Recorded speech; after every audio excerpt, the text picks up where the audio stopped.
All right. Well, hello again. I hope you had a good break. This is Rebonjour, j'espère que vous avez bien profité de la pause. C'est notre dernier panel pour ce qui est de la coopération en matière de défense dans la région Asie-Pacifique. Nous avons de fabuleux invités et je vais maintenant passer la parole à Cléo Pascal qui sera le modérateur de ce panel. Alors Cléo, on vous écoute. Merci beaucoup. Quelle merveilleuse journée, j'apprends beaucoup. Alors, j'ai envie de dire qu'on va être les meilleurs, mais la barre est haute.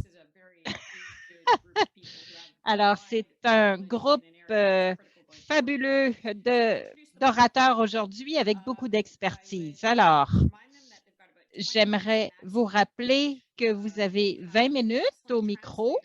Nous avons de bons interprètes. Alors, ne parlez pas trop rapidement. Et si vous avez des questions, n'hésitez pas à les mettre dans la section questions-réponses.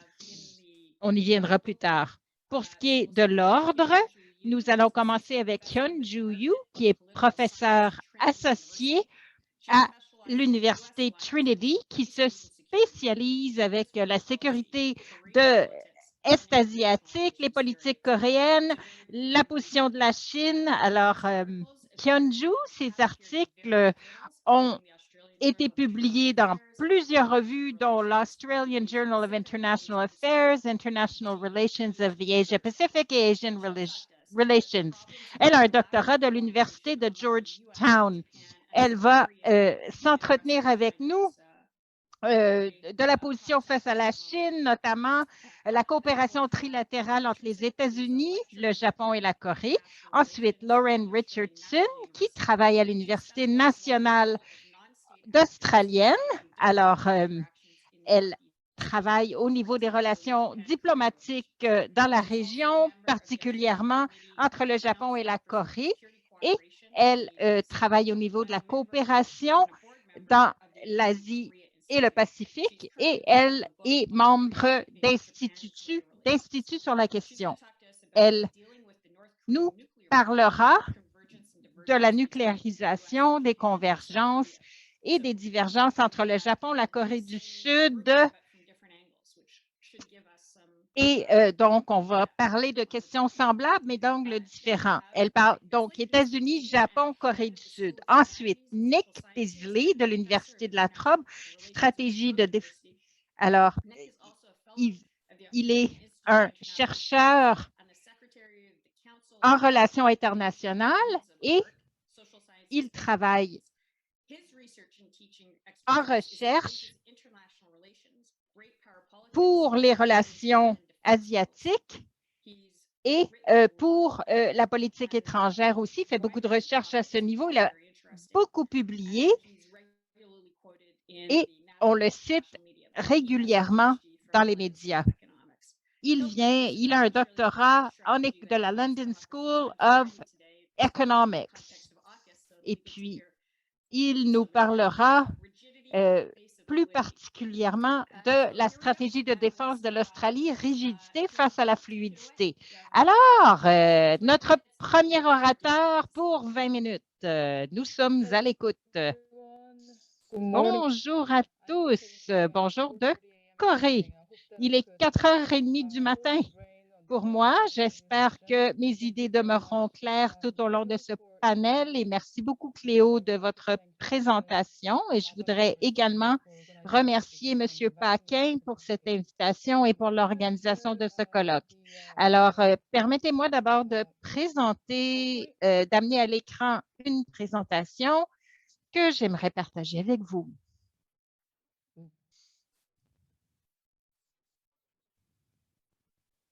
OK. D'accord, merci beaucoup.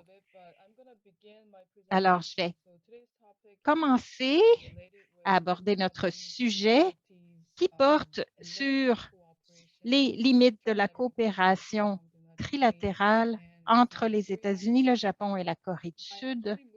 Et en fait, récemment, j'ai quitté les États-Unis et je suis maintenant en Corée à l'Université Hankook de relations internationale.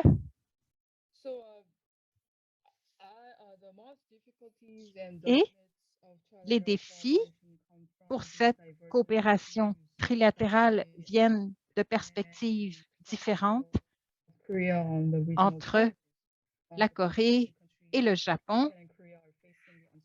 Le Japon et la Corée font face à des incertitudes pour ce qui est des questions de sécurité et il s'agit bien sûr de faire face aux défis. Et je comprends aussi que Lauren va parler de Corée davantage en détail. Donc, je serai plus brève à ce sujet et je vais aussi parler des défis aux États-Unis, notamment sous l'administration Trump et l'influence sur cette alliance. Et je vais aussi traiter de questions historiques entre le Japon et la Corée du Sud. Alors d'abord, pour ce qui est de la Corée du Nord, le Japon et la Corée du Sud ont une perception de menace venant de la Corée du Nord, notamment les armes nucléaires. Et ces pays sont à proximité de la Corée du Nord et donc dans la ligne de tir. Et les pays ont différentes perspectives. Pour ce qui est de la Corée du Sud, il y a des artilleries à la frontière au parallèle 38 et Séoul peut être menacé, Séoul étant la capitale. En Corée du Nord, on a une armée considérable. Par contre, au niveau de l'air, ils sont plus faibles et donc le Japon est essentiellement protégé du point de vue aérien. Pour ce qui est de la Corée du Sud, l'unification avec la Corée du Nord est un but important et donc il y a des questions de coopération et de collaboration. Pour ce qui est du Japon, la Corée du Nord est un État difficile à suivre qui viole les ententes qui sont faites et donc le Japon est préoccupé par les armes de destruction massive et donc la protection de la population japonaise. On a des problèmes de son. Vous voudrez bien pardonner l'interprète. Pour ce qui est des défis qui nous viennent de la Chine, alors tant le Japon que la Corée du Sud voient l'influence de la Chine dans la région au niveau économique et militaire. Pour ce qui est du commerce, d'abord, le Japon et la Corée du Sud sont vulnérables face à la Chine. Pour ce qui est plus particulièrement, on doit se fier au marché chinois. Et les plus grands partenaires du Japon, pour ce qui est du commerce, c'est les États-Unis et le chinois, en part pratiquement égale, qui représente 19 des échanges commerciaux. Ensuite, pour la Corée du Sud et les échanges économiques, la Chine représente 21 c'est le partenaire le plus important. En deuxième position, les États-Unis à 12 et le Japon, 9 Alors, le son est interrompu à répétition. Désolée pour l'interprétation.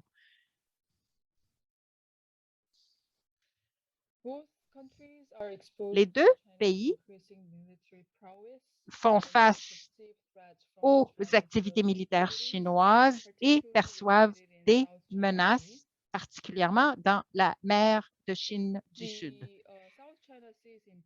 Cette mer est importante tant pour le Japon que la Corée du Sud, surtout étant donné l'approvisionnement pétrolier qui vient du Moyen-Orient et qui emprunte cette mer. Alors, il y a un point d'entrée à la mer du Chine du Sud et ensuite les bateaux emplis de pétrole empruntent cette mer. 66 de l'approvisionnement en énergie de la Corée du Sud passe par cette mer et c'est vrai pour à peu près 60 des approvisionnements du Japon et c'est vrai pour Taïwan aussi. 80 des importations chinoises passent par cette mer également, cette mer du sud de la Chine. Inaudible. Alors, il y a beaucoup de passages aussi près des Philippines et il y a des coûts de 600 millions de dollars pour le Japon et de 270 millions de dollars pour la Corée du Sud. Et ces coûts, ce serait de changer les voies des navires pétroliers.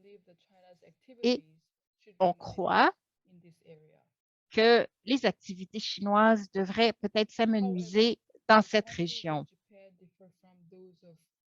Cela dit, les réponses coréennes et japonaises sont différentes. Pour ce qui est du Japon, surtout après des provocations de la Chine dans la région Senkaku en 2010-2012, le Japon a commencé à avoir des difficultés dans cette région maritime. Il y a des défis, il y a des changements au statu quo, il y a des violations à la voie, au règlement. Il y a des opérations qui sont perçues comme étant zone grise. Et les différentes entraves au règlement posent certainement problème. Et il y a de l'activité militaire dans des îles de cette mer. Et donc, le Japon, en réponse aux activités dans cette région, est ouvert aux propositions américaines pour promouvoir une liberté au niveau de la navigation. Donc, le Japon appuie la réglementation de la Cour permanente d'arbitrage qu'on appelle le PCA, notamment quand on pense au conflit entre les Philippines et la Chine. Et le Japon coopère également avec les pouvoirs régionaux pour changer le statu quo les statu quo dans cette région.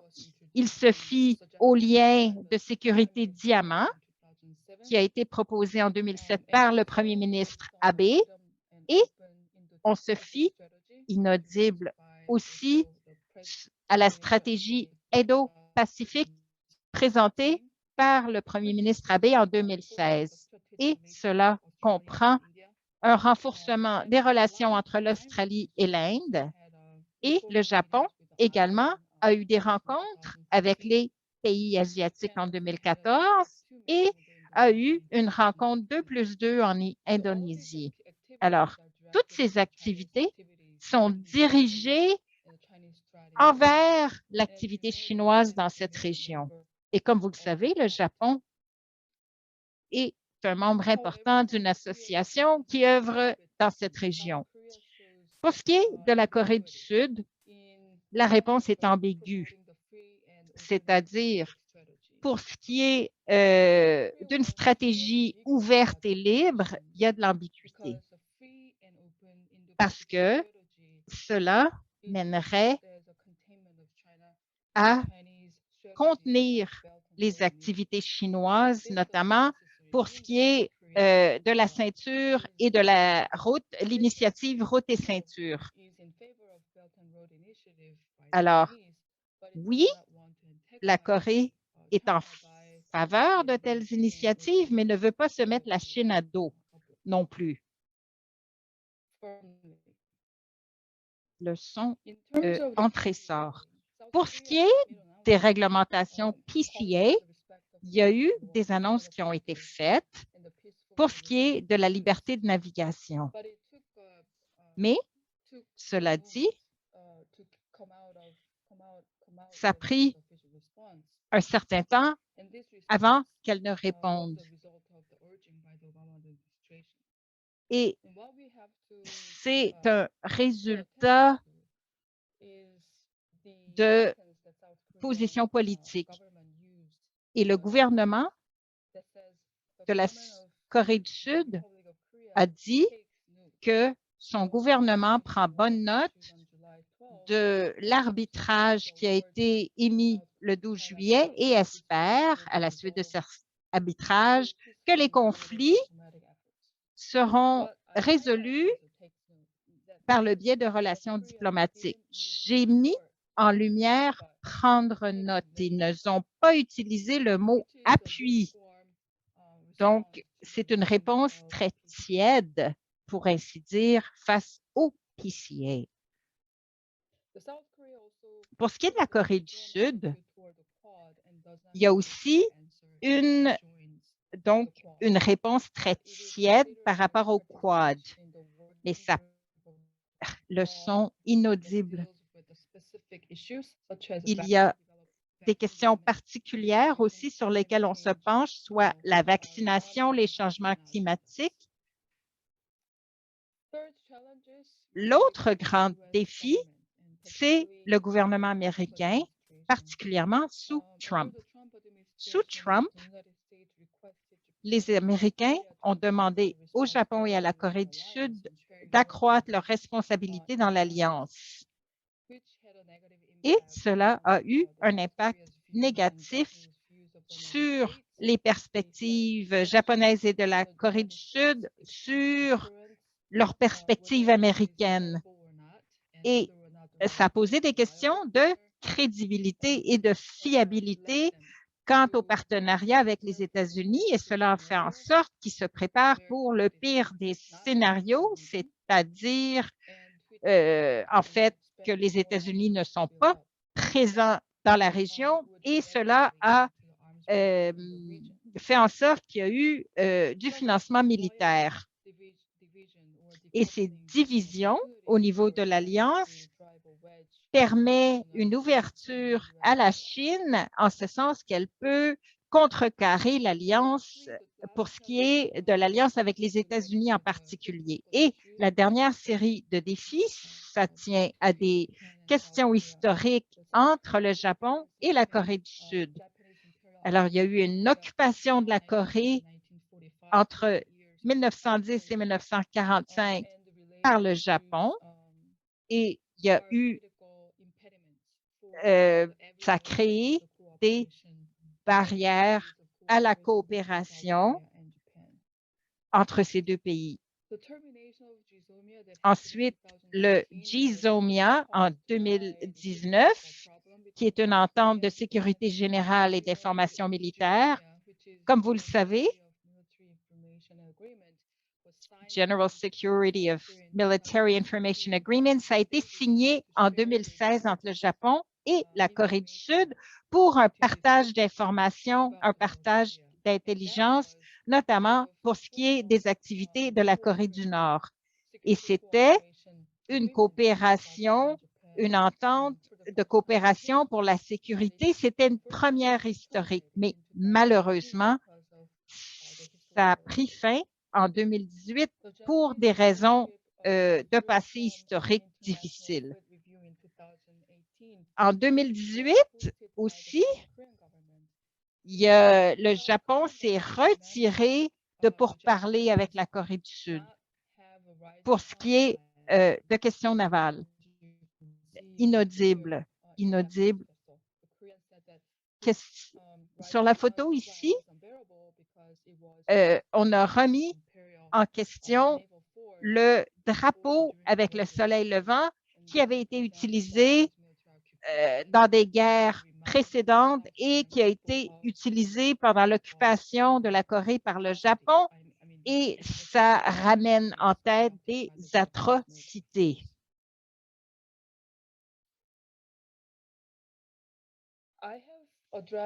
Alors, j'ai parlé de barrières dans cette coopération trilatérale entre ces trois pays et dans la région. Et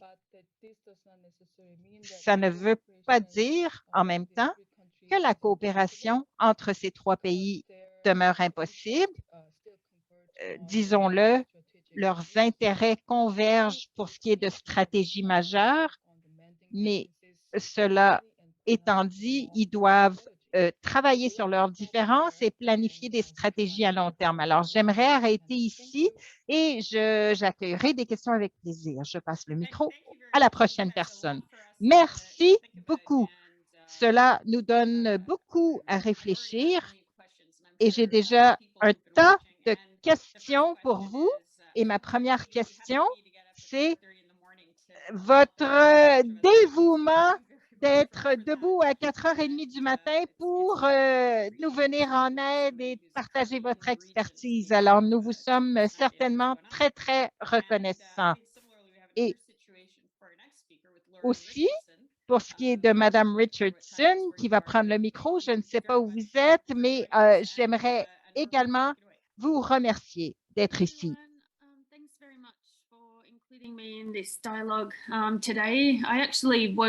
Merci de m'inclure dans la conversation aujourd'hui. Je me suis levé à 3h30 du matin, donc mon horaire est complètement chamboulé. J'ai pu entendre le dernier panel et c'était formidable. En passant, il y a des chevauchements entre ce qui vient d'être dit et ce que je vais vous dire, mais nous articulons les choses de façon différente. Donc, au final, nous aurons une meilleure compréhension de chaque sujet, j'espère. Je vais vous parler de la même entente trilatérale, mais surtout en ce qui a trait à la Corée du Nord. Comme vous venez de l'entendre, on a le programme sur les armes nucléaires. Donc ça, c'est un des éléments importants. Ça ne dépend comment on conçoit la région, soit pour la région asiatique, mais depuis que la Corée du Nord a commencé à développer des armes nucléaires durant les années 80, les États-Unis et ces deux alliés clés, le Japon, la Corée du Sud en Asie, ont essayé de persuader la Corée du Nord de dénucléariser la région. Mais la nature autoritaire du régime de Corée du Nord rend ce défi particulièrement difficile au niveau stratégique. Depuis le début de la guerre froide, les États-Unis ont essayé de coordonner des alliances en Asie de l'Est. Et la prémisse de base pour cette politique durant la guerre froide, c'était de réussir à créer un réseau trilatéral avec, entre Tokyo et Washington, avec des incitatifs négatifs afin d'améliorer l'alliance entre Beijing, Pyongyang et Moscou. Washington espérait que cette alliance également, avec l'effet dissuasif, donc servirait de se prémunir des menaces communistes militaires relativement au Japon. Et donc, on voulait également créer une alliance par rapport au monde libre. Washington n'a pu créer beaucoup de coordination pour cette alliance, entre ces deux alliances même, durant la guerre froide, et l'objectif a été rendu beaucoup plus difficile durant l'ère post-guerre froide pour différentes raisons que je vais énumérer un peu plus tard. Et en dépit de ce qu'a dit Joe Biden relativement à vouloir collaborer avec les alliés pour faire face à avec au gouvernement autoritaire, eh bien, ce sera, quant aux armements nucléaires, une situation difficile avec la Corée du Nord parce qu'il y a des différends irréconciliables entre les différents pays relativement à l'approche en ce qui a trait à la dénucléarisation de la Corée du Nord. Alors, je vais structurer pour mon argumentaire ma présentation ainsi. Je vais d'abord parler des éléments semblables ou peu semblables relativement à l'approche qui a trait à la Corée du Nord. Je vais parler de la dénucléarisation en particulier, ce qui est devenu le plus apparent les 2 dernières années. Ensuite, je vais parler des raisons sous-jacentes à ces divergences entre les États-Unis, le Japon et la Corée. Et j'aimerais offrir finalement des remarques en guise de conclusion.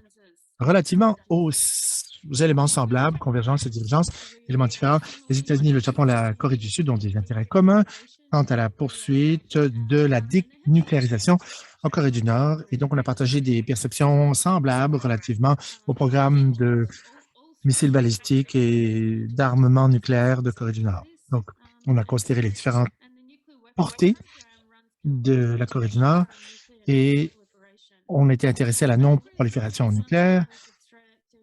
On parle d'une menace contre le continent, les États-Unis, mais également pour les troupes américaines qui sont stationnées en Asie, au Japon, entre autres. Au Japon, on a vu cette menace des missiles de Corée du Nord qui créaient des menaces territoriales, puisqu'il y a eu des pénétrations dans le territoire national dernièrement. Donc, les trois pays, en dépit de cette perception, considèrent la dénucléarisation de la Corée du Nord comme étant une haute priorité. Et en matière de sécurité, les trois pays ont de plus considéré les mêmes éléments diplomatiques ces dernières années pour gérer ce problème avec la Corée du Nord. Et cela inclut des éléments coercitifs en matière diplomatique, en ce qui a trait à des sanctions économiques, des menaces d'intervention ou de représailles militaires de par différents exercices militaires, l'isolement diplomatique également en refusant de rencontrer des représentants du gouvernement de la Corée du Nord, des éléments tactiques et des éléments d'engagement diplomatique également de par des sommets bilatéraux et des activités de diplomatie bilatérale. Et l'engagement économique a été considéré également, bien que c'est moindre. On veut coordonner l'utilisation de ces outils diplomatiques de façon trilatérale. Et donc, le président Donald Trump a envisagé l'idée de lancer unilatéralement des frappes préhentives contre la Corée du Nord en 2017. Moon Jae-in, le président, alors, était ouvert au dialogue avec le leader Kim Jong-un de Corée du Nord. Et donc, vis-à-vis de ses promesses électorales. Et donc, il essayait d'encourager l'allié des États-Unis à ne pas opter pour des représailles contre la Corée du Nord. Et donc, le rapprochement entre les deux Corées est arrivé. Les leaders de la Corée du Nord et du Sud se sont mis d'accord pour tenir un sommet bilatéral. Et ensuite, on a demandé, de la part du leader coréen, à Trump s'il était d'accord. En ce qui a trait à la tenue d'un sommet régional, Kim Jong-un a tenu plusieurs sommets bilatéraux avec la Russie, la Chine, etc. Et donc, ce qui manquait dans le processus, c'était le Japon. Kim Jong-un a refusé de rencontrer le leader du Japon, Abe Shinzo, ce qui, on le présume, résultait de problèmes en ce qui était des enlèvements de Japonais par la Corée du Nord. Et on avait demandé à Trump de livrer des messages à Kim Jong-un et les États-Unis n'ont pas pu tenir une réunion, un sommet entre le Japon et la Corée du Nord a miné, selon moi, la tenue d'un sommet régional. Car Japon est d'une réelle importance en ce qui a trait à la sécurité en Asie, en ce qui a trait aux menaces stratégiques. Et donc, parce que la Corée du Nord voulait développer un armement militaire nucléaire. Et donc, il y avait le rapprochement bilatéral entre les deux pays et la question japonaise. Et donc, à cause de ça, c'était inconcevable pour la Corée du Nord d'opter pour une dénucléarisation. Il y avait un manque de coordination relativement aux politiques respectives vis-à-vis de la Corée du Nord. Les États-Unis et le Japon n'ont pas pu s'entendre sur le sentier à suivre, la voie à suivre vers la dénucléarisation pour la Corée du Nord et la séquence d'étapes que cela représenterait. Les trois pays également ont priorisé la dénucléarisation de façon différente relativement aux politiques de la Corée du Nord. Donc, il est devenu apparent que, par exemple, dans les pourparlers, le Japon priorisait la résolution de la question des enlèvements, que c'était plus important même que la dénucléarisation. La Corée du Sud et les États-Unis, bien sûr, qui étaient, on le pense, les plus importants acteurs dans ces négociations vers la dénucléarisation, avec la Corée du Nord, avaient des différends irréconciliables, des approches très différentes pour poursuivre cet objectif. Le président Moon Jae-in de la Corée du Sud pense que c'est nécessaire d'abord d'établir un régime pacifique sur la péninsule de la Corée avant que la dénucléarisation puisse être mise en œuvre ou même réussir. Ce qui suppose que la guerre coréenne doit cesser et qu'on doit arriver avec des assurances, des garanties, des incitatifs économiques pour garantir une sécurité sur la péninsule coréenne, ce qui est très important pour la dénucléarisation. L'approche des États-Unis, cependant, a longtemps pensé que la première étape pour créer une meilleure situation, c'était la dénucléarisation, qui ensuite il fallait créer le régime pacifique. Et donc, c'est une concession pour Washington à quelque part. Que s'il y a des étapes vers la dénucléarisation, eh bien, c'est en premier, on agit ainsi. Et donc, il y a très peu de convergence, plusieurs différences entre les États-Unis et les deux alliés d'Asie de l'Est, si l'on veut composer avec ce problème, ce défi stratégique de dénucléarisation de la Corée du Nord. Et donc, je vais brièvement parler du centime, donc, en ce qui a trait à ces divergences. Quels sont les facteurs qui expliquent pourquoi il y a un manque de coordination entre les États-Unis, le Japon et la Corée du Sud pour composer avec ces menaces courantes en matière de sécurité, pas juste la Corée du Nord et le Japon, comme vous l'avez entendu. Bien sûr, on peut expliquer cela par beaucoup de choses, beaucoup de facteurs sont en jeu. Je pense qu'il y a un problème structurel plus important qui est en jeu et essentiellement, il s'agit de la détérioration de ce que moi j'appellerais le régime qui remonte à 1965, lorsqu'il y a une normalisation des relations diplomatiques avec les États-Unis. Les États-Unis ont joué un rôle très important et c'était les architectes derrière cette médiation de 1965. La force sous-jacente, c'était bien sûr les impératifs de la guerre froide, dont j'ai parlé au début de ma conversation, et les éléments les plus importants sous-jacents à ce processus de normalisation de 1965, c'était le sentiment anticommuniste, les objectifs mondiaux des États-Unis, les intérêts économiques des États-Unis, les questions liées à l'autoritarisme, etc. On voulait institutionnaliser un traité de normalisation relativement à tous ces dossiers. C'était là les principes directeurs vers la collaboration bilatérale. Et cependant, cette coopération, dans sa logique, s'est corrodée et les relations bilatérales se sont détériorées de façon correspondante entre le Japon et la Corée du Sud. Ces dernières années, vous avez entendu parler d'Andrew en particulier. En fait, ça a été mis de côté dans ces relations bilatérales depuis la normalisation du pays en 1965. Vous l'avez entendu également, cette détérioration est le résultat donc d'une repolitisation de plusieurs problèmes, des problèmes qui émanent de la colonisation de la Corée par le Japon. Et conséquemment, à cause de ce processus, la logique de 1965, dans laquelle sont entrés les deux pays, selon lequel on devrait s'entendre pour des raisons sécuritaires parce que ce sont des deux alliés des États-Unis, cette logique n'a pas vraiment marché au Japon. En théorie, oui, mais la réalité, c'est que le Japon et la Corée considèrent leurs positions respectives de façon différente et pensent que c'est plus important que de mettre de l'avant la collaboration bilatérale en ce sens-là. Les États-Unis ont joué un rôle de médiateur dans cette relation et sont allés au marbre pour jouer ce rôle lorsqu'il y a eu des tensions. Sous l'administration Trump, Washington, de façon non continue, a joué un rôle secondaire dans ce litige. Le président Trump a dit qu'il n'allait être médiateur que si on lui demandait de le faire. À Soho, Tokyo, etc. Et on ne l'a pas demandé de faire ça, donc les tensions bilatérales entre le Japon et la Corée du Sud se sont dégradées de façon significative. Maintenant, la question, c'est Biden pourra-t-il, lui, réparer les dommages en ce qui a trait à la sécurité et à la collaboration entre ces deux alliés asiatiques clés? Je pense que c'est très peu probable, surtout parce qu'il y a eu beaucoup de dommages économiques qui ont été créés par cette relation bilatérale entre les deux parties, également parce que Washington n'a plus de levier économique ou d'influence, si vous voulez, ces dernières années entre les deux parties. Cela étant le résultat, surtout, de la normalisation de 1965, le traité entre le Japon et la Corée du Sud, ce qui a été délégitimisé en Corée du Sud, vraiment. Ce processus de normalisation était mu par certaines victimes des politiques coloniales du Japon. Et donc, cette petite étendue pour que les États-Unis puissent combler ce fossé n'a pas marché. En dépit de cette délégitimisation, le Japon, toujours considère pour sa politique étrangère le traité de 1965 vis-à-vis de la Corée du Sud, c'est l'instrument principal pour gérer les problèmes historiques. Et en guise de conclusion, en dépit des intentions de Biden, c'est très peu probable que l'alliance des États-Unis en Asie du Sud puisse réussir. Très peu probable que Biden réussisse dans son administration vers cette initiative à cause des menaces de sécurité, des questions raciales, le problème d'autoritarisme. Encore une fois, il y a eu l'administration Trump et on ne peut dire que tout incombe à Trump et que c'est de sa faute parce qu'il y a des problèmes beaucoup plus profonds.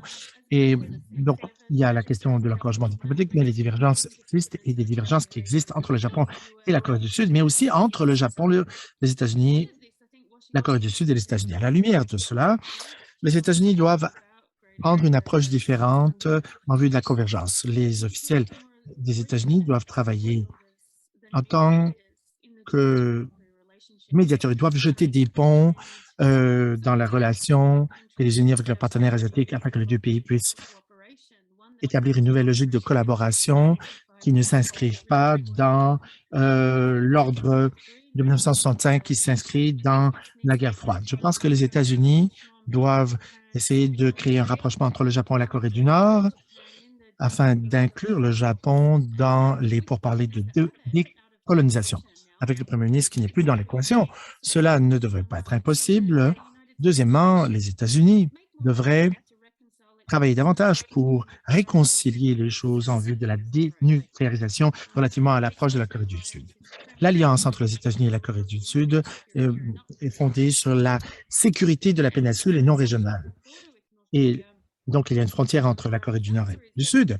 Et donc, la politique diplomatique de la Corée du Sud vers vis-à-vis de la Corée du Nord devrait avoir préséance sur la stratégie ou la diplomatie avec les États-Unis à cause de la frontière que ces deux pays partagent. Donc, la Corée du Nord n'est pas perçue comme un pays séparé, différent, comme les États-Unis. Donc, on considère que les questions de la Corée du Nord sont des problèmes intérieurs, si vous voulez, entre une seule nation.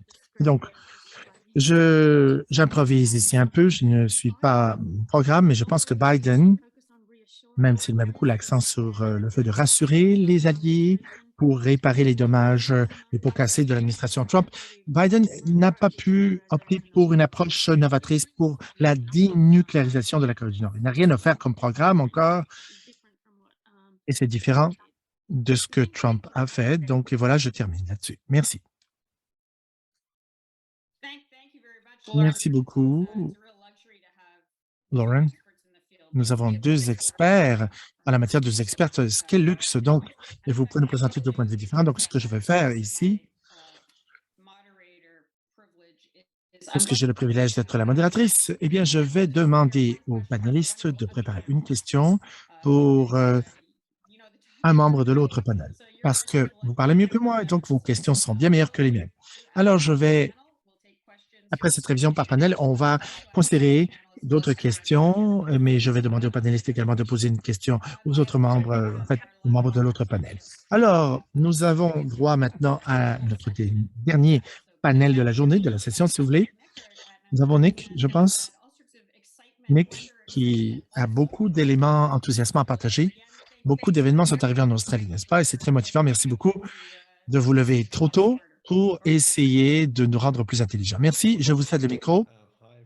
Bonjour. Bonjour à tous. Je me suis levé à 6 heures ce matin. Et donc, je suis à 150 km sur un territoire traditionnel qui est merveilleux en Australie, un endroit où il y a plusieurs colonies, où hier, on a connu une tempête du printemps, on a eu une panne d'électricité pendant 12 heures. Et ici, disons, en campagne, ça peut être un défi. Et donc, voilà, je pense qu'on est OK. Je me suis quand même couché tôt, j'ai pas fait de Zoom, j'ai rien fait le soir parce qu'on était en panne d'électricité. Donc, je me sens bien mieux ce matin. Bon, voilà.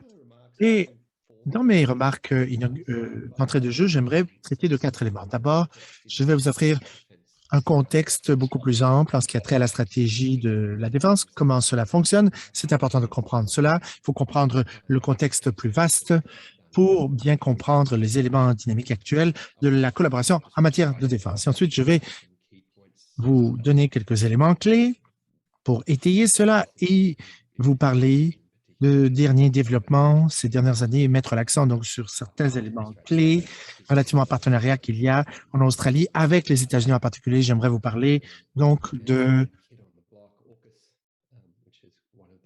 du nouveau partenariat AUKUS, qui est un des pires acronymes jamais inventés. Et j'aimerais vous parler un petit peu de ce qui meut la collaboration en matière de défense et les facteurs dynamiques sous-jacents pour savoir qu'est-ce qu'ils évoquent, pour nous expliquer comment la collaboration fonctionne, pour vous expliquer quel rôle joue l'Australie dans le monde en ce qui a trait à la politique en matière de défense. Et donc, dans le contexte, il y a deux objectifs principaux en Australie en vue de la stratégie de la défense qui sont plus importants que le reste.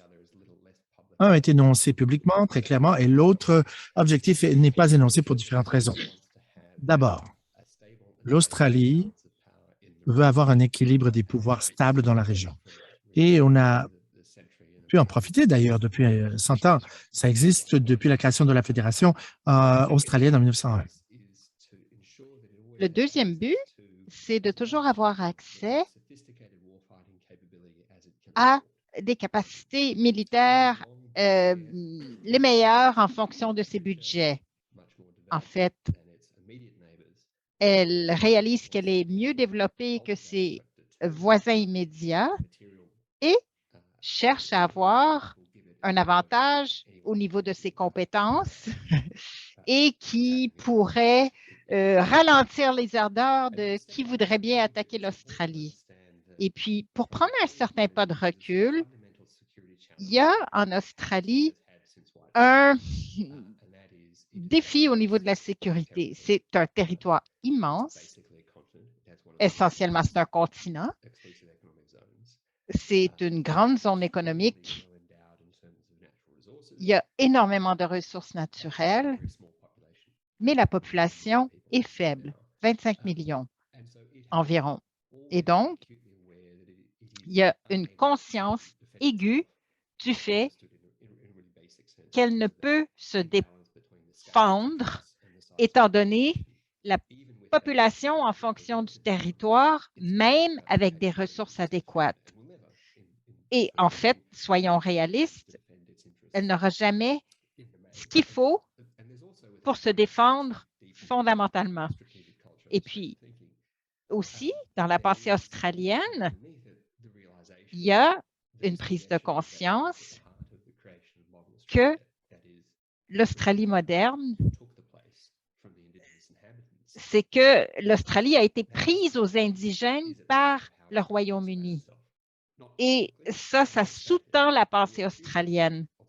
Mais essentiellement, donc, il y a eu les indigènes qui se sont fait enlever de leur territoire, et puis, essentiellement, il y a aussi, en fait, il y a plusieurs vulnérabilités qui ont été allégées par différentes coopérations, notamment avec le Royaume-Uni au 20e siècle. Donc, les politiques en matière de défense portent sur la coopération et l'alliance avec les États-Unis est fondamentale, tant pour ce qui est de la sécurité de l'Australie, et si cette alliance tombait à l'eau demain matin, il faudrait nécessairement revoir ses stratégies. Donc, coopération avec les alliés, c'est fondamental. Par conséquent, tout ce que fait l'Australie est organisé en fonction d'un équilibre de pouvoir et un accès à un bon arsenal militaire. Et la réponse à ça, c'est d'être un allié des États-Unis parce que ça permet un équilibre de pouvoir et puis les États-Unis permettent à l'Australie d'avoir accès à l'arsenal militaire. Et donc, la politique étrangère s'arrange en fonction des États-Unis. Sinon, il y a des questions, bon, évidemment, d'engagement, de paix, de diplomatie, mais tout cela, c'est subordonné aux buts principaux d'assurer sa sécurité. Alors, l'Australie est très active au niveau de la coopération. Elle a été très active dans les 2 dernières décennies particulièrement et elle porte principalement sur la région, comme Lauren en parlait. Nous sommes en fait en transition pour ce qui est de comment nous nommons notre région. Et puis, en fait, qu'est-ce que ça veut dire, l'Asie-Pacifique? Et puis, j'ai des anecdotes australiennes que je pourrais partager avec vous à ce sujet. Mais essentiellement, la coopération australienne est aussi très axée sur les régions. On peut regarder de 2001 à 2016 et de 2017 à maintenant. Et entre 2001 et 2016, la coopération portait sur l'alliance avec les États-Unis et sa gérance. Et de plus, à cette période, l'Australie voulait aussi des relations positives avec le Japon, la Chine et l'Inde, ses voisins. Et la relation en Chine, à ce moment-là, était perçue comme étant positive. On n'aura peut-être pas tout ce qu'on veut, mais jusqu'en 2016, il y avait une notion que la Chine était essentiellement quelqu'un avec qui on pouvait bien s'entendre. En 2014, il y a eu des collaborations stratégiques avec la Chine.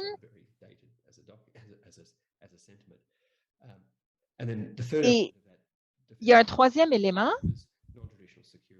ça a été la sécurité non traditionnelle. Pensons au terrorisme, au 11 septembre, à ce qui s'est passé à Bali, un bombardement, pas Bali, oui, dans une des villes, dans un des centres de villégiature de Bali, et ça a frappé l'imaginaire australien.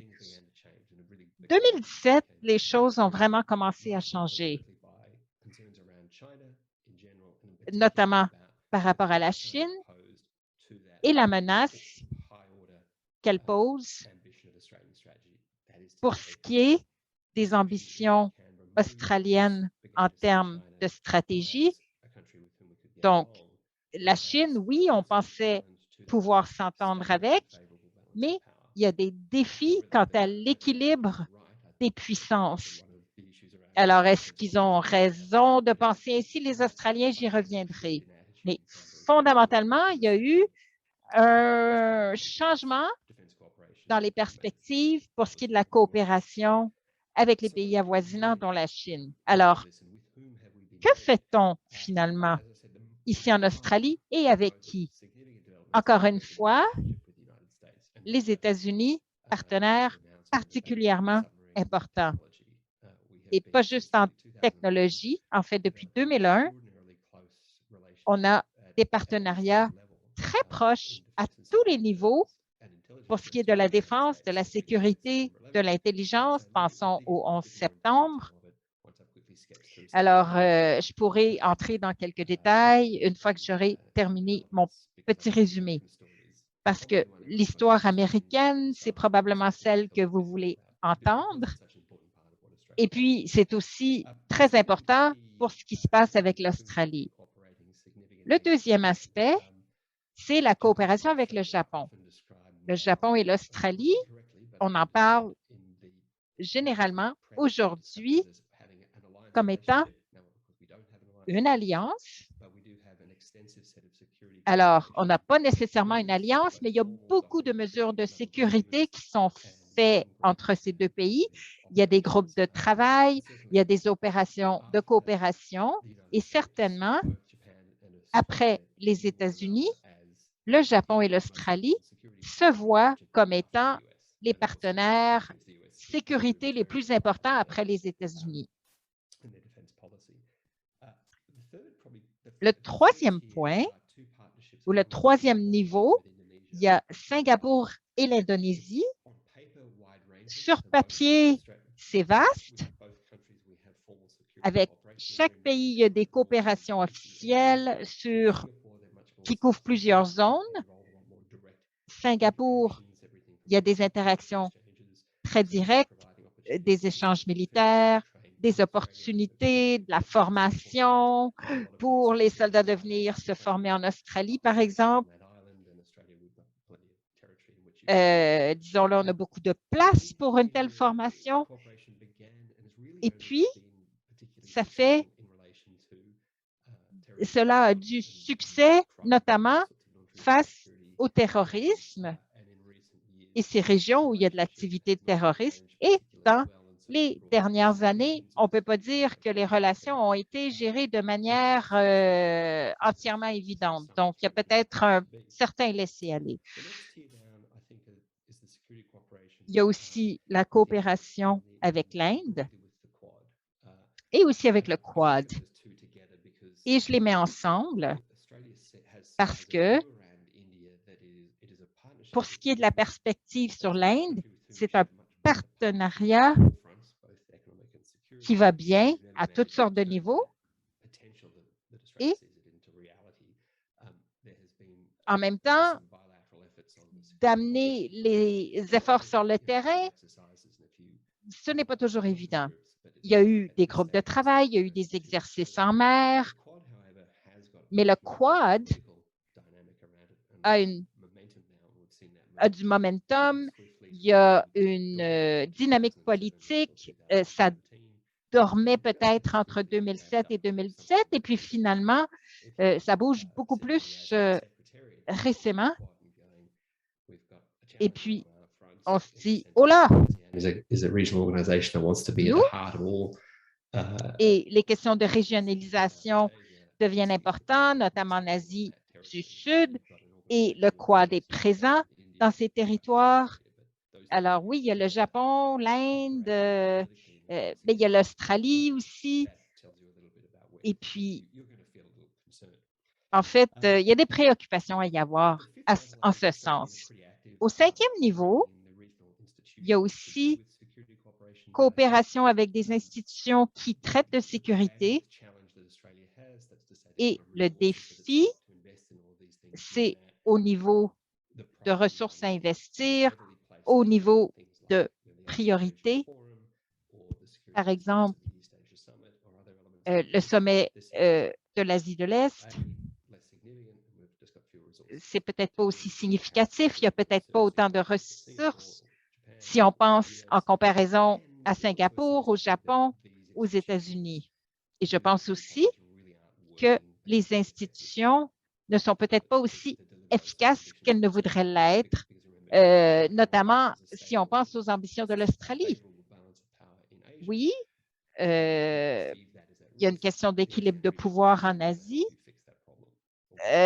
Et puis, peut-être que certains de ces partenaires ne voleront pas nécessairement au secours de l'Australie si nécessaire. Et puis, plus récemment, on observe la coopération avec le Vietnam et les Philippines, mais elles sont encore embryonnaires.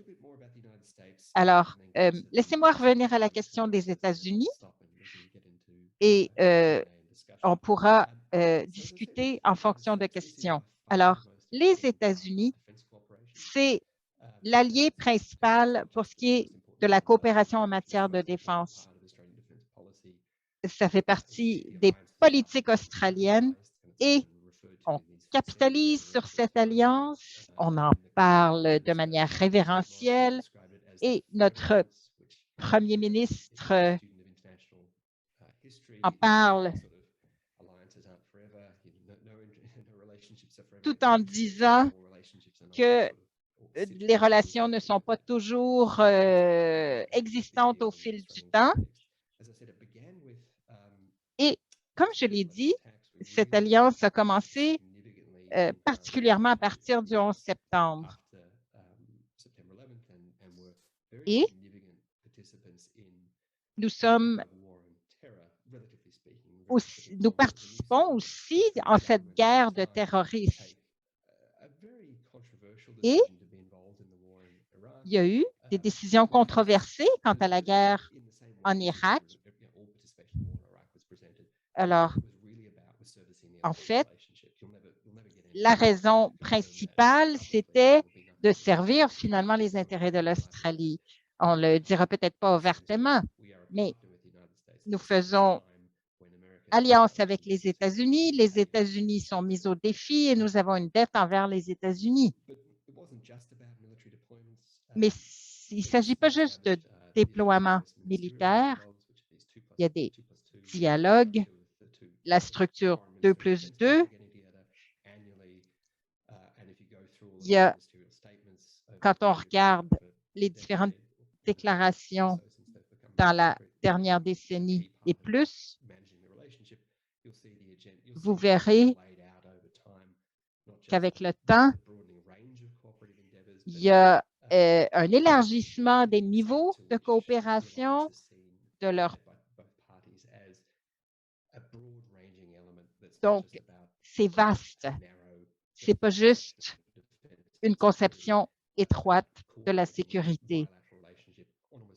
Il y a, dans toutes les sphères, on pourrait parler de coopération bilatérale. Et cela s'est développé de manière vaste. Et quand on voit et qu'on lit les documents, on voit l'ampleur de cette relation. Et il y a 16 pages de détails dans certains de ces documents, mais ça donne une idée de l'ampleur de cette relation et de tout ce que ça couvre. Et avec le temps, surtout avec Obama, on a commencé à voir la relation se tourner aussi vers le commerce. Et pour ceux qui observent ces relations, la décision aussi d'aider, de permettre aux Marines américains d'être en Australie, ça a été accepté, bien que ça a commencé dès 2011.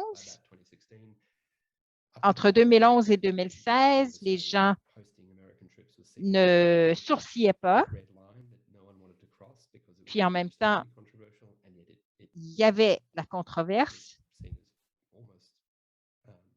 mais c'était vu en quelque sorte comme étant peut-être normal parce qu'il y avait eu quand même des relations qui avaient été construites au fil des années préalables. Alors maintenant, parlons un peu de AUKUS. On a su, on dirait que ça fait un certain temps, mais ça fait une couple de mois, très soudainement.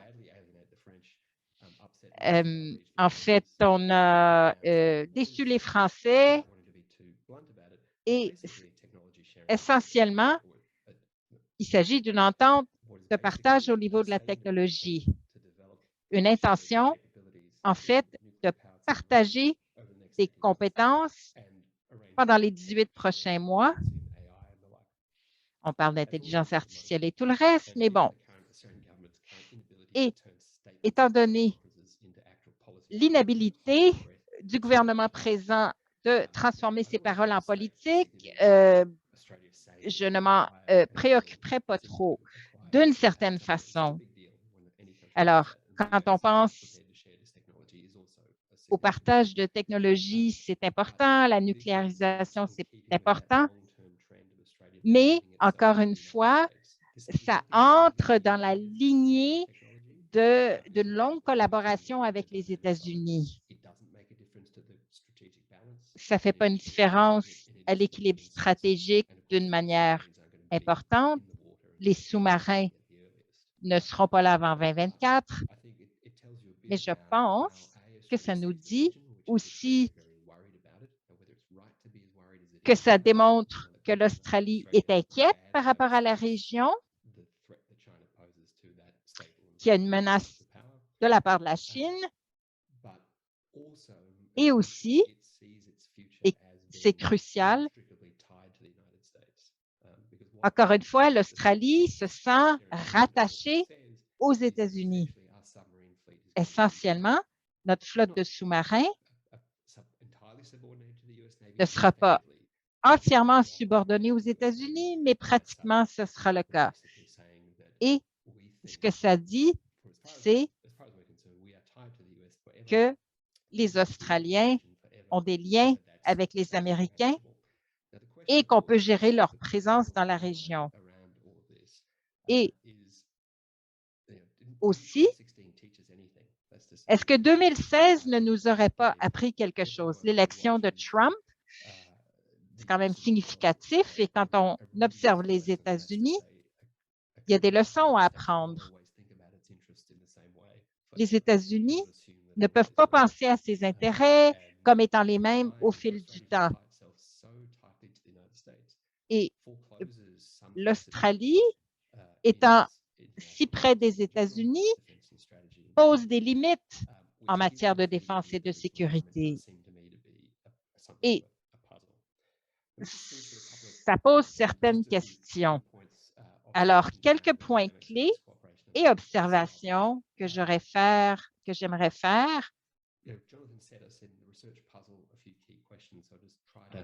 Quelques éléments clés ici. Je vais essayer de bien cadrer mes commentaires pour aborder ces questions. Maintenant, la collaboration sur la sécurité, qu'est-ce qui meut cela? Bon, il y a le thème de la Chine et on essaie de protéger essentiellement l'ordre régional qui existe depuis des décennies dans la région.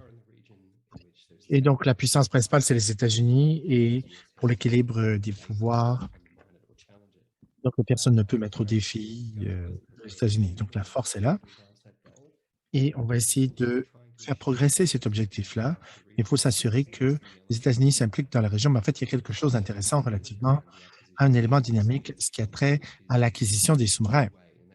Et ça se fait dans les deux sens, dans la mesure où on se rattache aux États-Unis d'un côté, mais également les Australiens pensent qu'ils peuvent également, par cette entente d'achat de sous-marins, ils peuvent faire en sorte que les États-Unis s'impliquent dans la région également, qu'ils s'y rattachent.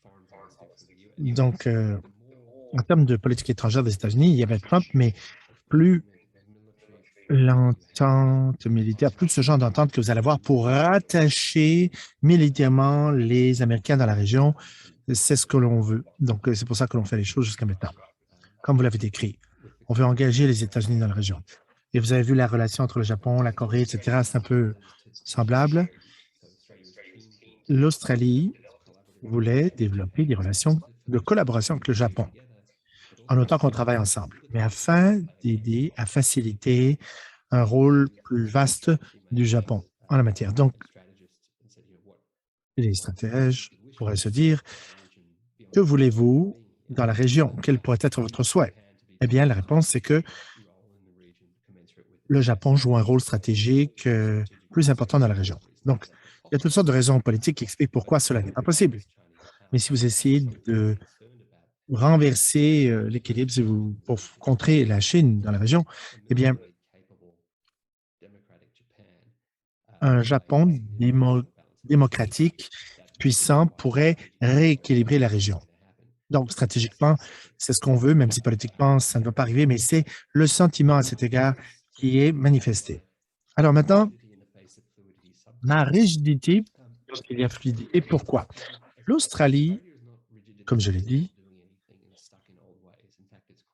c'est pas comme si on ne faisait rien, qu'on était pris dans le passé. Mais en fait, on est des entrepreneurs, on agit. Bon, il y a les ententes comme AUKUS, Quad, etc., les éléments quadrilatéraux. En ce qui a trait aux activités, pour la défense, c'est très rigide, car cela dépend d'une vision fixe de la région. Et on essaie de retenir un élément du passé en dépit des mouvances changeantes actuelles. Et donc, il y a un engagement qui a été fait vis-à-vis des États-Unis et donc l'Australie. Il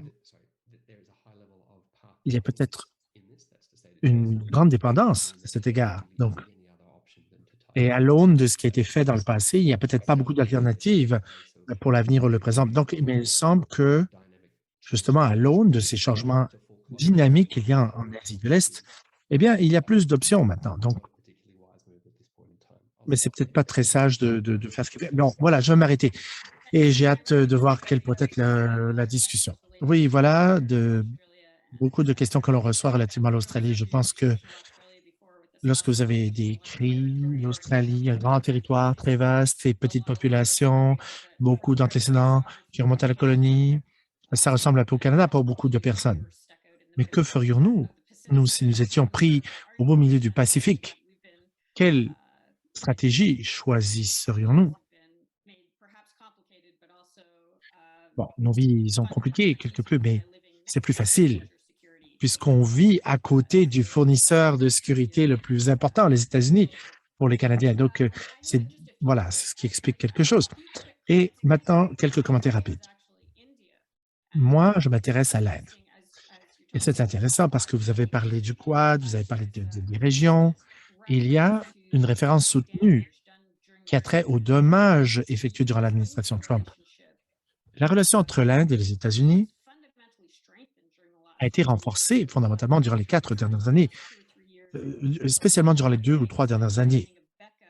Lorsqu'on a signé BECA, les ententes sur les renseignements, il y a eu le Quad et il y a eu le plan de compensation vers l'Inde qui fait que l'Inde a été ramenée davantage à jouer un rôle important dans la région. Et donc, le Japon également, oui, je le sais, ils ont trouvé Trump fort utile et son administration, surtout au niveau de la structuration de la sécurité. Alors, c'est quelque chose qui nous fait nous poser la question, pourquoi l'administration Trump serait-elle mauvaise entièrement relativement à la sécurité indo-pacifique et ses alliances? Est-ce que c'était moins présent? Si vous considérez les ententes de logistique qui ont été signées, n'est-ce pas, à l'époque, des ententes de collaboration, de coopération régionale, ça a été renforcé, en fait, durant ce moment. Je veux revenir à ce que vous avez dit, Nick, pour l'Alliance Pacifique.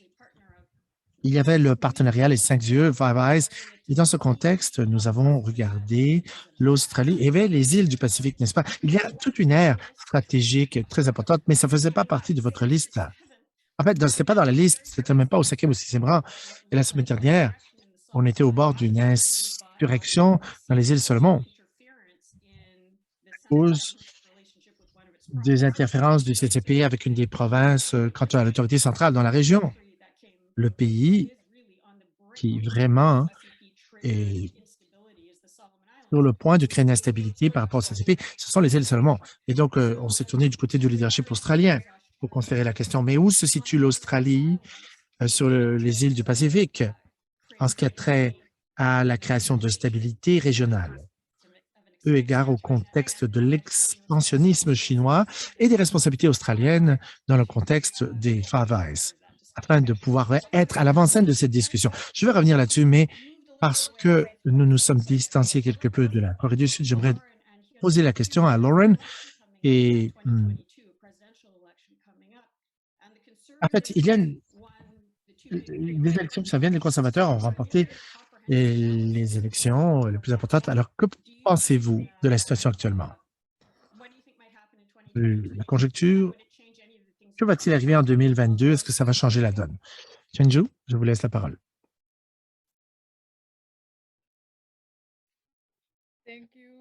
Merci pour m'avoir posé cette excellente question. Que se passera-t-il avec la Corée après l'élection présidentielle de 2022? Eh bien, je ne sais pas ce qui va arriver. Pour être franche, on peut s'attendre à ce qu'il y ait 2 options disponibles, une approche conservative et l'autre libérale.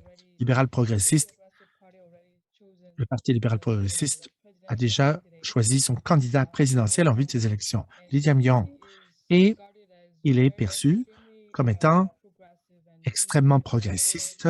C'était un avocat et il a travaillé. Il aurait pu être diplômé d'une éducation. En fait, il est extrêmement pauvre dans son enfance. Et il a obtenu l'appui travailliste, en fait, des syndicats de travailleurs. Il essaie d'être un peu étendre l'appui qu'il obtient. en se centrant sur des agendas conservateurs, par exemple la question de la relation avec les États-Unis, l'influence des États-Unis. Et donc, auparavant, elle était très critique des États-Unis lorsqu'il, initialement, il se présentait à la mairie comme candidat.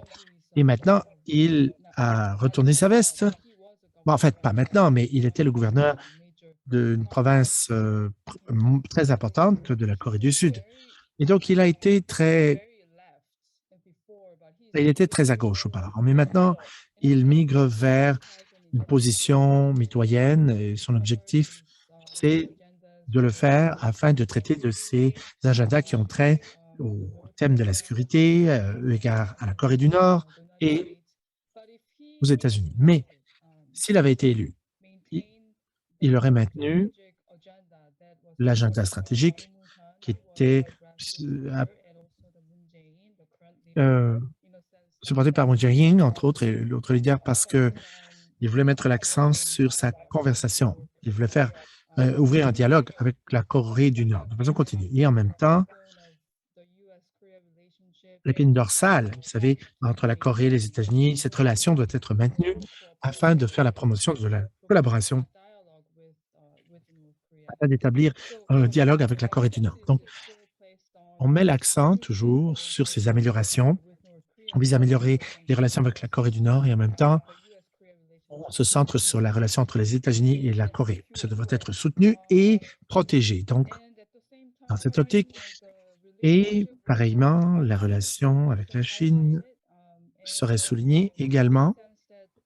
Et donc, comme je l'ai mentionné lors de la présentation brièvement, la Corée du Sud est réticente ou ambiguë relativement à sa position dans la stratégie en Asie-Pacifique et le Quad dépendra du facteur chinois. Donc, la Chine, c'est un facteur important pour ramener les Coréens à la table de discussion du point de vue de la perspective de la Corée du Sud. Et donc, il y a une certaine influence en Corée du Nord parce que la Chine constitue 80% du commerce avec la Corée du Nord. Donc, les Coréens pensent que la Chine a beaucoup d'influence dans la région et avec ce pays. L'importance de la Chine va être soulignée.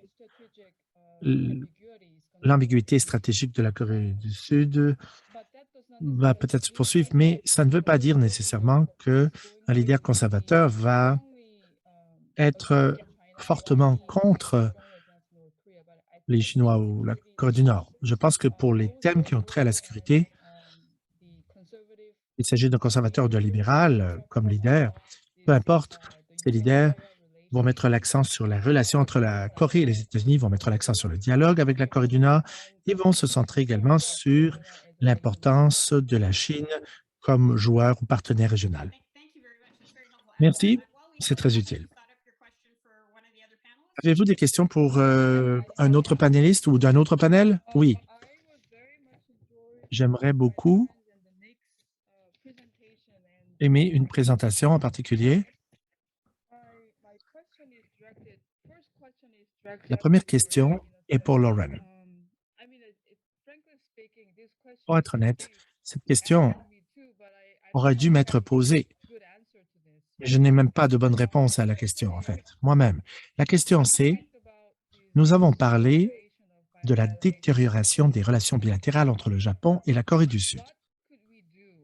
Que peut-on faire alors pour améliorer les relations entre les deux pays? La Corée et le Japon ont eu des relations qui été fracassées. Le gouvernement de Moon Jae-in, en fait, il dit qu'il essaie d'améliorer les relations entre les deux pays, mais ça ne semble pas être le cas. Les relations ont été minées et sous son administration, il ne semble pas que la situation va s'améliorer. Que peut-on faire pour améliorer les relations entre le Japon et la Corée du Sud? Également, une autre question. Ma question, c'est pour Nick, relativement à l'Australie. Moi, j'ai été très intéressé à cette question, la position stratégique de l'Australie. Les Coréens, aujourd'hui, parlent beaucoup de l'Australie. L'Australie C'est une puissance, un bel exemple. Pour la Corée du Sud, c'est un bon exemple. La Corée du Sud pense que l'Australie est un modèle exemplaire quant à son traitement avec la Chine, ou la Corée du Nord. C'est perçu comme un modèle exemplaire. En ce sens, on veut améliorer les relations avec la Chine également. Et sur...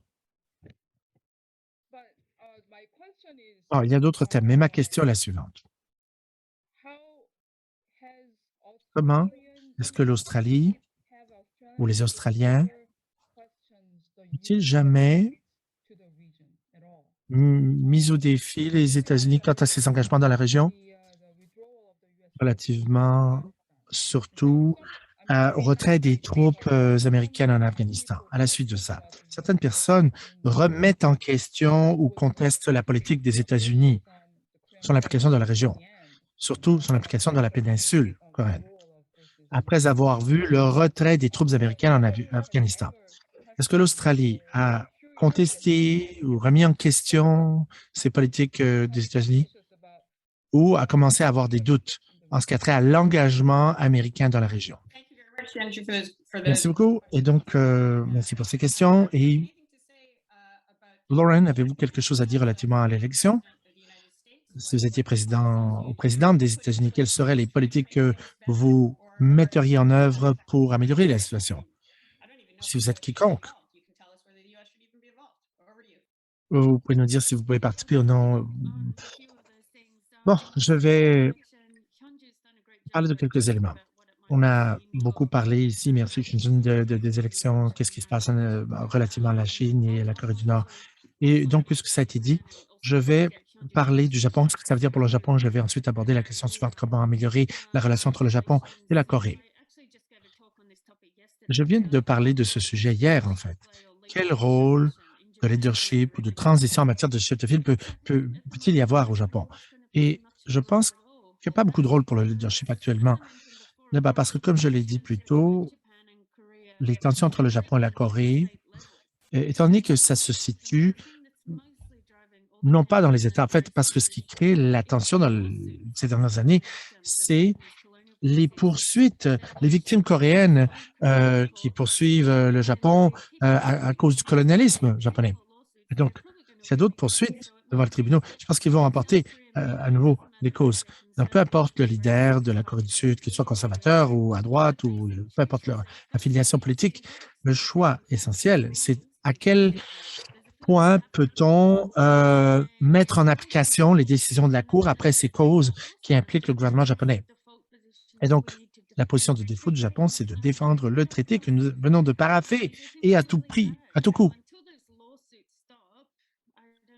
Et donc, je ne vois pas beaucoup de possibilités d'améliorer les relations, à moins que la situation ne s'améliore là-dessus.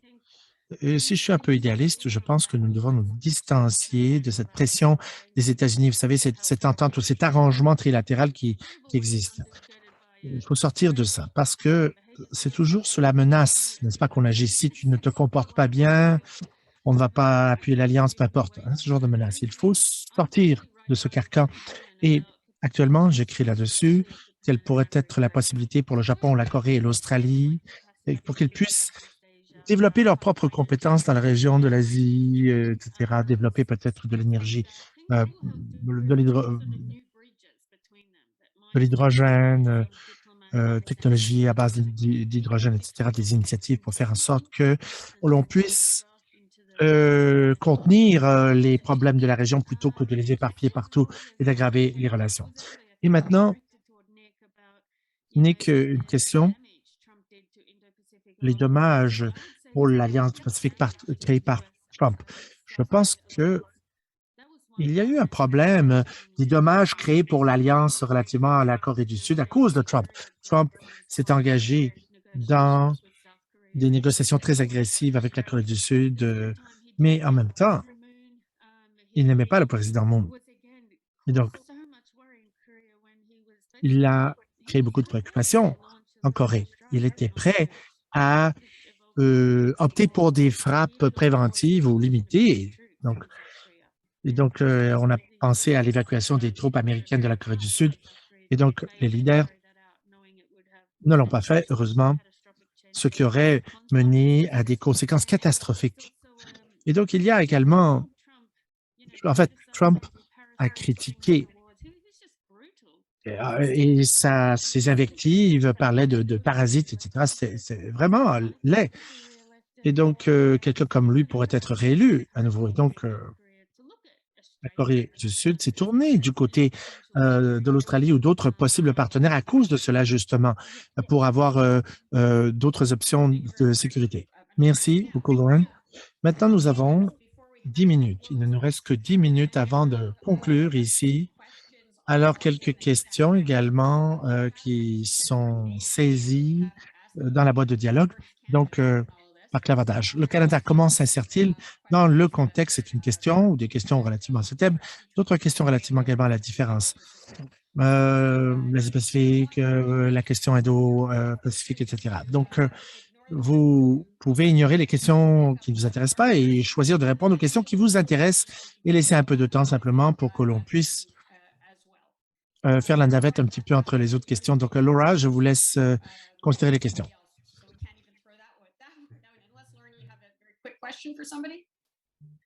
Okay, yeah, just a quick question to Nick. I kind of got Une the sense question pour Nick, en fait.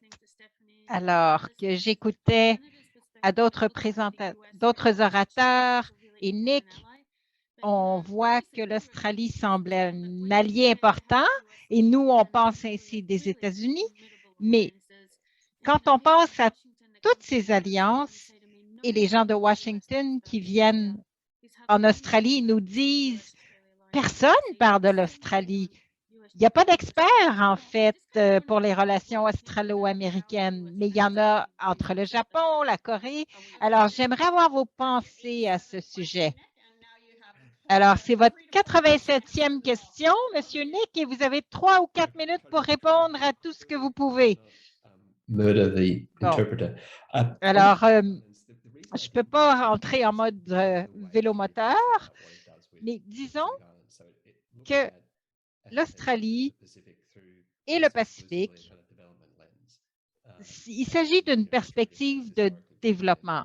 Historiquement, l'Australie, c'est aide au développement pour ce qui est des pays avoisinants et a certainement une plus grande emphase sur le Pacifique depuis 2016. Et évidemment, c'est un peu sporadique, c'est un peu inégal. Il y a des défis pour ce qui est de cet engagement régional. D'abord, alors, vous êtes intéressé envers nous pour les mêmes raisons que la Chine, puis après ça, il y a les questions de changement climatique. Et donc, ça explique pourquoi j'en ai pas trop parlé, mais les dynamiques sont un peu différentes ici en comparaison à la défense et à la sécurité. Et il y a une question pour ce qui est des armes nucléaires. Une des choses qui m'a frappée avec l'histoire des sous-marins, c'est l'absence de préoccupation des questions nucléaires, justement, parce que quand la première décision a été faite, et si on recule à 2016, on se rend compte que la série d'événements, c'était... En fait, on s'est rendu compte que l'option nucléaire a été enlevée de la table, peut-être pour 2 raisons. Une raison officiellement déclarée, c'est-à-dire un manque de compétences dans l'industrie australienne pour pouvoir aider à l'approvisionnement nucléaire, d'une part, et c'est encore le cas. Mais il y a toute la question politique. En 2015-16, c'est que c'était une question qui était peut-être pleine d'imprévus et de surprises. Et essentiellement, quand on parle des sous-marins, il y a beaucoup de questions au niveau de l'ingénierie, mais il n'y a eu qu'une seule déclaration par un des membres du Parti vert, c'est que ce sont des Tchernobyl flottants, ces sous-marins. Mais c'est tout. Et ce que ça me dit, c'est que la sensibilité au niveau des questions nucléaires ont été érodées étant donné les préoccupations chinoises et peut-être plus particulièrement, il y a un débat public pour ce qui est Chinois-Australie et les interventions au niveau des menaces chinoises portent essentiellement sur la sécurité. Et puis, les services d'intelligence regardent cela évidemment de bien près.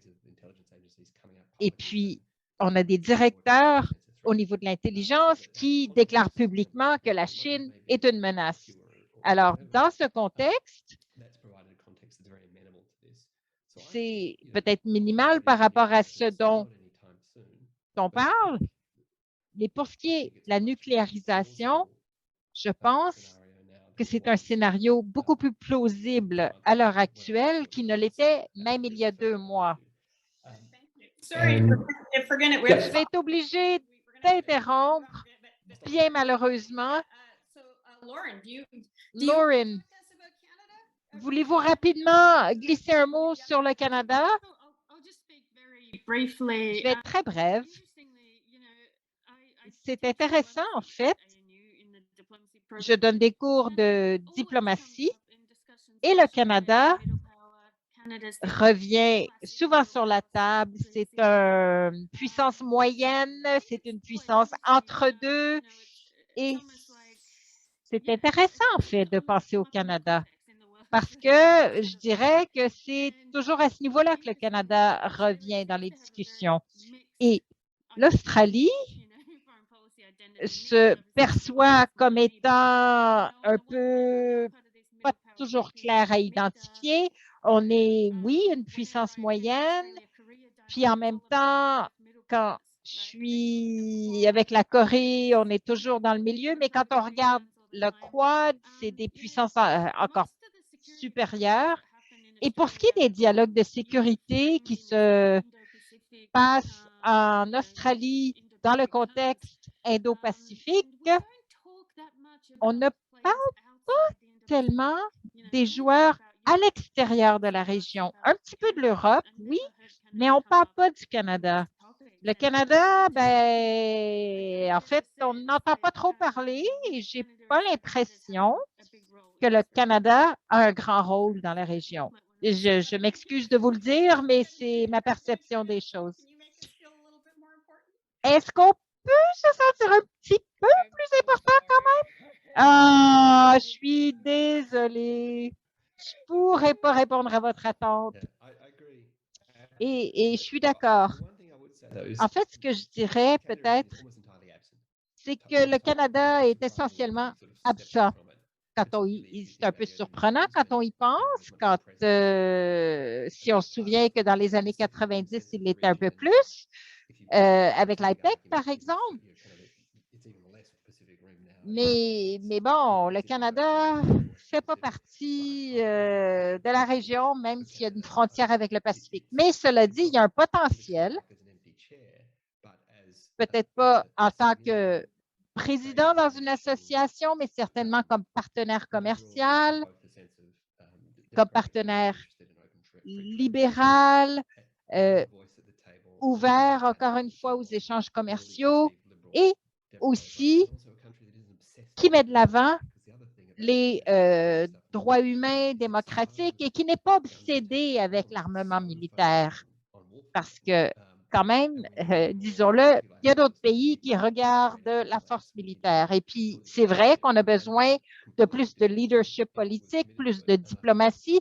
Et si le Canada s'engageait dans cette direction, il y a beaucoup d'histoires pour appuyer cette présence, mais l'absence est évidente. Ben, merci beaucoup. Merci beaucoup de vos perspectives.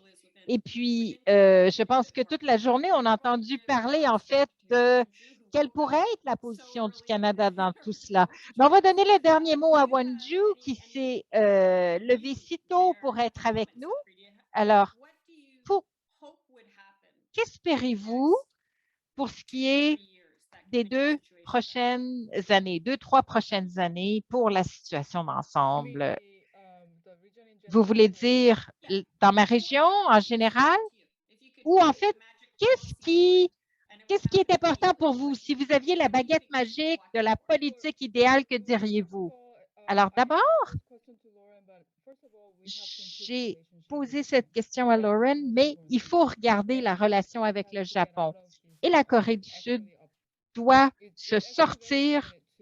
En fait, sa perception se limite à la Corée du Nord. Il faut qu'elle pense autrement et qu'elle entretienne des relations multilatérales, notamment avec le Canada, l'Australie et la région de l'Asie du Sud-Est, et même plus loin. Voilà. Merci beaucoup. Et merci de nous avoir inclus dans votre liste. Je pense que la journée a été de penser différemment, de réfléchir à où le Canada veut aller, entre autres, et je vous suis vraiment reconnaissant d'avoir été ici. J'aimerais remercier le professeur Paquet de nous avoir rassemblés aujourd'hui, nous avoir permis d'être authentiques, honnêtes, de nous mettre au défi. Alors, je vous remets le micro, Monsieur Paquet, avec beaucoup de reconnaissance. Merci beaucoup, Cléo. Merci à vous tous pour un panel des plus intéressants. J'ai beaucoup apprécié ce que vous avez apporté et je vous suis extrêmement reconnaissant de vous être levé si tôt un samedi matin. Alors, cette conférence, initialement, devait être un atelier de travail avant la pandémie, mais on a dû la reporter et malheureusement, on ne peut se rencontrer en personne dans la ville de Québec, mais j'espère que nous pourrons vous souhaiter la bienvenue dans un avenir prochain. Alors, j'aimerais conclure rapidement. Il est déjà 5 heures ici à Québec. J'aimerais vous remercier. On a eu des gens de la Suisse, du Royaume-Uni, du Danemark, du Canada, de plusieurs provinces et vous, de l'Asie, de la Corée du Sud, de l'Australie. Alors, encore une fois, je vous remercie. Je voudrais remercier aussi le financement reçu du ministère de la Défense du Canada. Pour ce qui est des points clés de la journée, et permettez-moi de parler en français étant donné que nous sommes un pays bilingue et que nous avons de l'interprétation disponible. Qu'il y a beaucoup de coordination, évidemment, entre les États alliés, mais que cette coordination-là est surtout limitée aux blocs géographiques que nous connaissons pour des raisons qui sont évidentes. On s'intéresse davantage à notre étranger proche et aux enjeux qui nous sont immédiats plutôt qu'aux enjeux globaux qui touchent bien souvent des intérêts d'États qui sont très, très éloignés, même si ces États sont des démocraties. Il y a plusieurs tendances stratégiques qui ont été observées tout au long de la journée entre les différents conférenciers, du moins ce qu'ils nous ont raconté. En Europe, bien évidemment, il y a une autonomisation stratégique qui est en marche, qui semble s'accélérer. Mais en même temps, ce qui ressort, c'est qu'il y a une absence de consensus sur le rôle que doivent jouer les États-Unis dans la défense européenne. Et il y a des points de tension importants entre les différents membres de l'Union européenne sur cette question, principalement parce qu'il y a des perceptions très, très variées des menaces chinoises, mais aussi et surtout de la menace russe. Du côté du Royaume-Uni et de l'Australie, les choses semblent relativement claires, notamment depuis l'entente AUKUS qui a été conclue. Ça suggère un rapprochement stratégique envers les États-Unis. Moi, je regardais l'Australie au cours des dernières années avec certains autres chercheurs canadiens et on avait l'impression que l'Australie jouait sur plusieurs tableaux, que l'Australie faisait une sorte de hedging, mais au sein de la sphère d'influence américaine en ayant des relations accrues avec la Corée du Sud et avec le Japon. Et d'ailleurs, Nick en a parlé. Nous avions l'impression que l'Australie misait beaucoup sur la diversification stratégique. Et là, avec AUKUS, on a l'impression que certaines décisions claires, nettes et précises qui ont été prises et qui nous ramènent donc à l'allié premier, à l'allié central de l'Australie, que sont les États-Unis.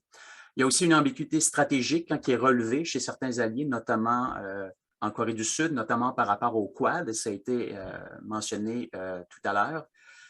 Par contre, ce qui m'a assez surpris tout au long de la journée, c'est qu'il semble y avoir assez peu de réflexion stratégique réellement globale entre les démocraties des 4 coins du monde par rapport à l'autoritarisme et aux menaces qui sont celles que nous connaissons.